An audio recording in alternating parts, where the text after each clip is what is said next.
Hi friends, आज हम बात करेंगे फाइनेंशियल प्लानिंग कैसे करें फॉर सैलरीड पीपल के लिए। दोस्तों, होता क्या है कि बहुत सारे लोग जो सैलरीड इनकम कमाते हैं उनमें हमेशा ये चिंता रहती है कि उन्हें लोन कितना लेना चाहिए। उनको हमेशा ये सोच रहती है कि डिफ़िकल्ट टाइम्स या कंटिंजेंसी में इमरजेंसी फ़ंड कितना बनाना चाहिए। और तीसरा और सबसे इम्पॉर्टेंट पॉइंट कि अपने इनकम लेवल को कैसे बढ़ाएं और अपना इन्वेस्टमेंट्स कहाँ करें। तो इस वीडियो में स्पेसिफिकली मैं बात करूँगा फॉर अ सैलरीड पीपल। तो पहले बात करते हैं कि लाइबिलिटीज़ या लोन क्या होना चाहिए। देखिए, मैं हमेशा लोगों को कहता हूं कि लाइबिलिटीज़ वैसा क्रिएट करो जो सामने एसेट दे आपको। तो एसेट जो एक सबके लिए इंडिया में ज़रूरी है वो है घर। अब घर कब खरीदना है ये बहुत ही इंपॉर्टेंट डिसीजन है फॉर सैलरीड पीपल, बिकॉज घर एक सपना भी होता है बट साथ में एक इतना बड़ा लोन को लेके आता है जहाँ पे आप 10 से 15 साल के लिए एक्चुअली बंध जाते हैं। तो ये डिसाइड करना बहुत ज़रूरी है कि आपके फाइनेंशियल प्लानिंग में घर कब खरीदें। तो मैं हमेशा लोगों को रिक्वेस्ट करता हूँ कि आप नॉर्मली घर तब खरीदें जब आपके पास एटलीस्ट जो भी आपको घर खरीदना है उसका 20 या 25% पैसा आपके पास हो। कम से कम 20 से 25% अगर पैसा है घर प्लस उसके स्टैम्प ड्यूटी और रजिस्ट्रेशन वैल्यू का, तो आप सोच सकते हो घर खरीदने के लिए। दूसरा पॉइंट, इसे लिख लेना कि आपका, क्योंकि आप 20-25% ही अरेंज कर सकते हैं दोस्तों, तो आपको बैलेंस लोन लेना पड़ेगा। तो जो भी आप लोन अमाउंट लो उसमें ये सोचो कि आपकी जो ईएमआई है वो आपके मंथली इनकम का मैक्सिमम 40% हो। 40% से ज़्यादा ईएमआई नहीं भरना है।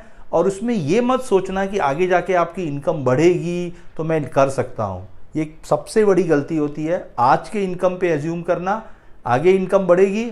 वेल एंड गुड, ये 40% कम होकर 30% पे आ जाएगा, बट आज वो कंसिडरेशन मत लेना कि आगे क्या होगा। तीसरा और सबसे इंपॉर्टेंट पॉइंट, मैं लोगों को ये भी सजेस्ट करता हूँ कि घर लेने का सबसे बेस्ट एज होता है अर्ली 30s में। क्यों अर्ली 30s में? क्योंकि जब आप नौकरी करना शुरू करते हो, नॉर्मली आप 23-24 साल में आपका फर्स्ट जॉब आता है। आपको 1-2 जॉब चेंज करने के बाद में यू गेट स्टेबिलिटी। आपको समझ में आने लगता है कि क्या आप राइट सेक्टर में काम कर रहे हो, कौन सी कंपनी में काम कर रहे हो, आपका ग्रोथ कैसे होगा। उसी फेस में यू गेट मैरिड ऑल्सो। सो मेरा सजेशन है कि अपने 25 to 30 ईयर्स वाले एज ब्रैकेट में आप सेविंग्स ज़्यादा करें, क्योंकि आपके पास ज़्यादा लाइबिलिटीज़ नहीं होती है। Mostly people are single. उस एज में आप चाहिए तो मोस्टली रेंट पे रहिए, क्योंकि रेंट जो है वो आपको मैक्सिमम 2% देना पड़ेगा उस घर की वैल्यू का। और घर खरीदिए जब आपके पास डबल इनकम होगा, हस्बैंड वाइफ दोनों लोग कमा रहे हैं। और अर्ली 30s में अपना पहला घर खरीदिए with a target by in next 12 to 14 years या 15 ईयर्स आप डेट फ्री हो जाएंगे। जो आइडियल टाइम होगा कि बाय द एज ऑफ 45 आपने एटलीस्ट 75% अपना लोन पे कर चुके होंगे। क्यों 45 बोल रहा हूँ ये आगे बताऊंगा। तो अब होता है दूसरा लोन। किस तरीके का लोन लेना चाहिए? घर का लोन तो मैंने आपको बता दिया। कभी भी क्रेडिट कार्ड पे लोन मत लीजिए। ऐसे सामान, वाइट गुड्स के लिए लोन मत लीजिए, क्योंकि ये आपको एक किस्म से बांध देते हैं। और दूसरा ये होता है फ्रेंड्स कि वो कोई एसेट नहीं क्रिएट करते हैं। जब आप लोन लेते हो क्रेडिट कार्ड पे, मैंने कुछ लोगों को देखा है आईफोन खरीदने के लिए लोन ले लेते हैं, कुछ लोगों को देखा है फॉरेन टूर्स के लिए लोन ले लेते हैं, इंडिया में घूमने के लिए लोन ले लेते हैं। बिकॉज ये सब लोन इतनी रेडिली अवेलेबल होता है, आपको मैसेज आते रहते हैं कि you are eligible for loan, 1 घंटे में अमाउंट आपके अकाउंट में आ जाएगा। इस ट्रैप में मत फंसिए। अनसिक्योर्ड लोन मत लीजिए, क्रेडिट कार्ड लोन मत लीजिए। जो भी लोन लेंगे वो एसेट क्रिएट करने के लिए लीजिए। तो होम लोन के बाद अगर दूसरा लोन लेना है तो व्हीकल लोन या कार लोन ले सकते हो, but again the criteria is same कि व्हीकल लोन और कार लोन भी तभी लेना जब आपके पास एटलीस्ट 30-35% ऑफ व्हीकल की अमाउंट डाउन पेमेंट के लिए है।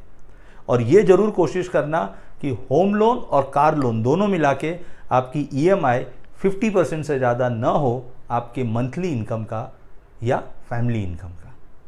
अब आते हैं तीसरा बात, क्योंकि मैं लाइबिलिटी की बात कर रहा हूँ, मैंने बता दिया घर लोन लेना है, होम लोन लेना है। काफ़ी लोगों को क्या होता है कि वो लोन फ्री कब हो, क्योंकि एक फाइनेंशियल प्लानिंग में ये भी होता है कि लोन लो और उसे टाइम पे रीपे कर दो। तो मेरा सजेशन सबसे ये रहता है कि क्योंकि सैलरीड इनकम के पास एक थोड़ी कंसिस्टेंसी होती है इनकम की, तो उन्हें ये भी सोचना चाहिए कि आपका, अगर आप इनकम देखेंगे आज के टाइम पे इंडिया में नॉर्मली इनकम राइज हो रही है बिटवीन 7 to 8%। आपने बहुत अच्छा परफॉर्म किया तो you can get into double digits.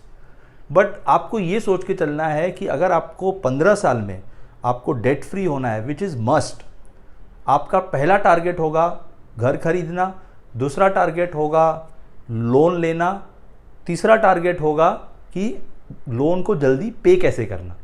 उसके लिए आपको एक प्लानिंग करने की ज़रूरत है और हमेशा ये कोशिश करना कि आपका home loan by the age of 45 home loan ख़त्म हो चुका हो।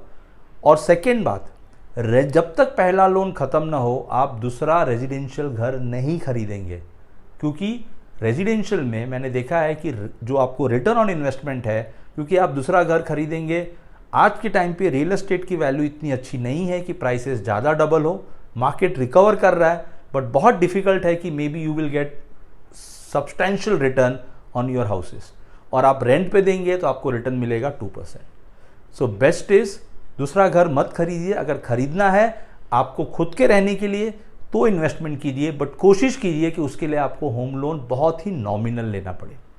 But target is become a debt free by the age of 45। तो इस तरीके से मैंने आपको लायबिलिटी के बारे में समझाया कि लायबिलिटी कब लेना है, घर के लिए कब लेना है, होम लोन कार लोन के लिए कब लेना है, और by the when you have to become debt free. और सिंपल तरीका है, होम लोन को अगर फास्ट रीपे करना है तो 12 की जगह पे 13 EMI भरिए, हर साल अपनी EMI को 10% से बढ़ाते रहिए। और सबसे इंपॉर्टेंट, कोई भी आपको एक्स्ट्रा इनकम मिल रहा है in form of your incentives, bonus, please use it towards repaying your loan so that आपका इंटरेस्ट जल्दी खत्म हो जाए। अब आते हैं दूसरे सेगमेंट पे जो फाइनेंशियल प्लानिंग फॉर सैलरीज के लिए बहुत ही जरूरी है, वो है कंटीजेंसीज।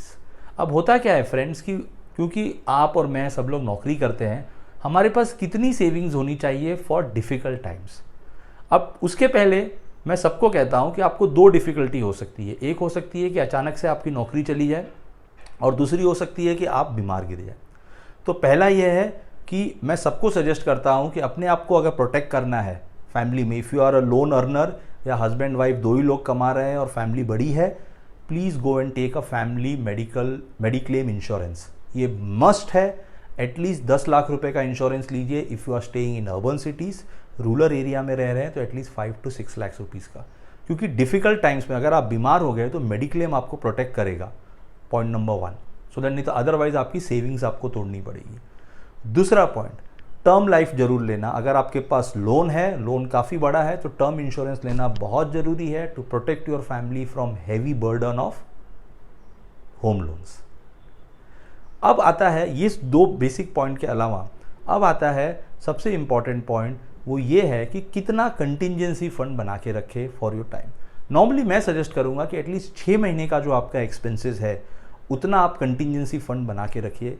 उसके अंदर आप अपना होम लोन भी इंक्लूड कर दीजिए, कार लोन का भी इंक्लूड कर दीजिए। तो 6 महीने का लिक्विड मनी मतलब रेडी कैश आपको हमेशा अवेलेबल होना चाहिए। आप चाहिए तो उसे फिक्स डिपॉजिट के उसमें रख सकते हैं किसी भी बैंक में, so that it is money available on call. Normally क्या होता है कि अगर आपका जॉब चला गया है तो you will get a job with in 6 months time. आप किसी को 1 महीने में मिल जाता है, 2 महीने में मिल जाता है, बट 6 महीने का you should have a window कि 6 महीने का पैसा हमेशा एज एन इमरजेंसी फंड आपके पास रहे, so that in case of job loss या एक्सीडेंटल या बीमारी होने में वो आपको सपोर्ट करे।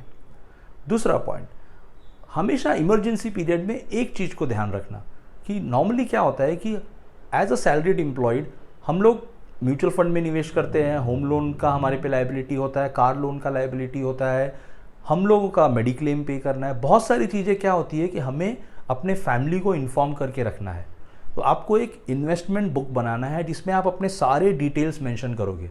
हस्बैंड अपने वाइफ को बताएगा, मेजर चिल्ड्रंस को बताएगा, पेरेंट्स को बताएगा कि मेरे म्यूचुअल फंड मैंने यहाँ निवेश किया है, मेरे बैंक अकाउंट्स इतने हैं, मेरे मेडिक्लेम का ड्यू डेट ये है, मेरे इंश्योरेंस का ड्यू डेट ये है, मेरा इतना लोन्स है। बिकॉज मैंने देखा है पास्ट में फ्रेंड्स, जब डिफ़िकल्ट टाइम्स हुआ था, and I don't want to name it, उसमें काफ़ी लोगों को यहाँ तक नहीं पता था उनके अर्निंग मेंबर जाने के बाद कि उनकी इन्वेस्टमेंट्स कहाँ पे है।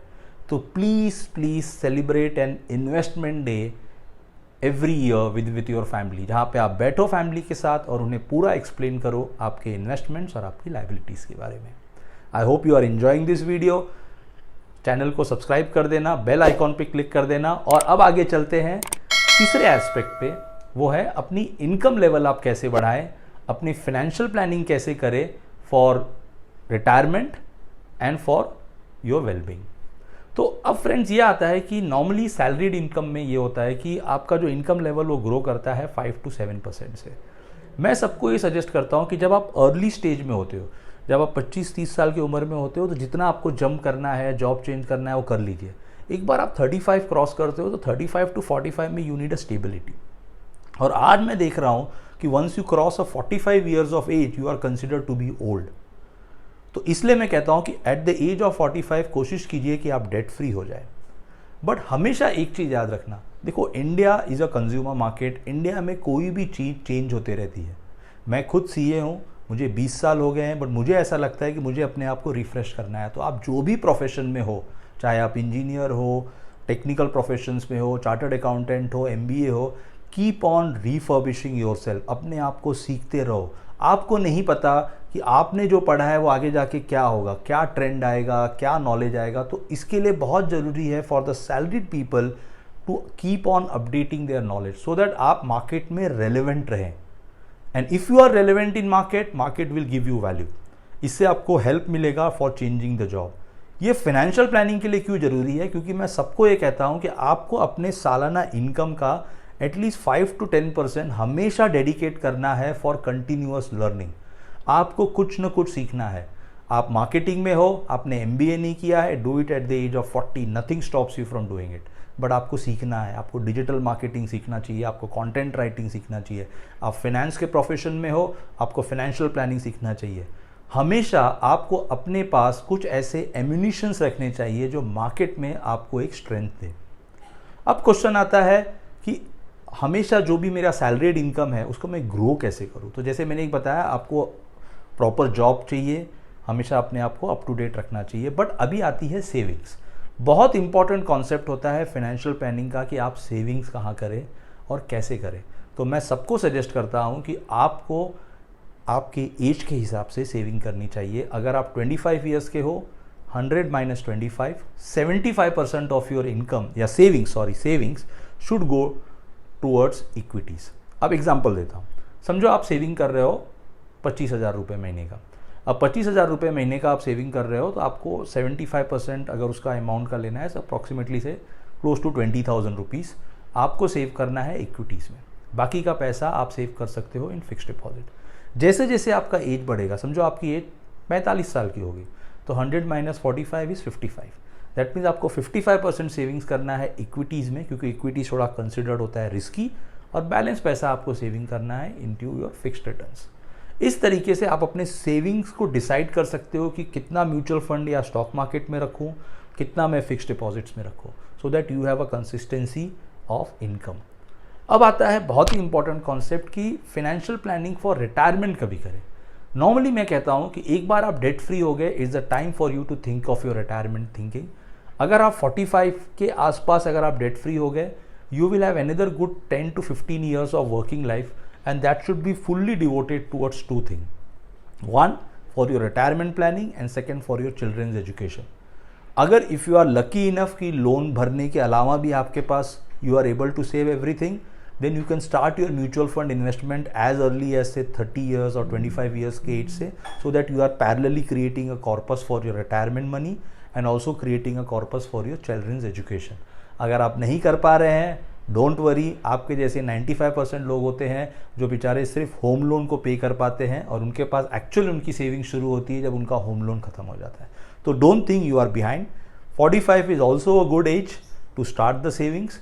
म्यूचुअल फंड में शुरू कीजिए, या you can do some of the fixed incomes like PPF में पैसे डाल सकते हो, NSC खरीद सकते हो। But I would suggest mutual fund में 80 to 90% अपना इन्वेस्टमेंट कीजिए, क्योंकि म्यूचुअल फंड ग्रो हो रहा है at least 15% every year, and your money will actually get doubled in every 4 to 5 years. So अगर आपने 45 में शुरू किया तो you will have 3 cycles of like 15 साल में 3 साइकिल है 5-5 साल के। Maybe your money can actually grow to 10 to 12 times by the time you decide to put your foot down and go for retirement. तो इस तरीके से friends, salaried income बहुत ही मेहनत करता है, उन्हें हमेशा एक रहता है कि उनकी बहुत सारा पोर्शन टैक्स में जाता है। But end of the day, if you are financially secured, आपने अच्छी फाइनेंशियल प्लानिंग की है, जैसे मैंने बताया, अपने लाइबिलिटीज़ को ध्यान में रखा है, अपने कंटिजेंसीज को प्लान किया है और अपने इनकम लेवल को बढ़ाने के लिए 24/7 सोच रहे हो, nothing is impossible for you. So I hope you like this video और मेरे चैनल को सब्सक्राइब करना. Until next time, bye.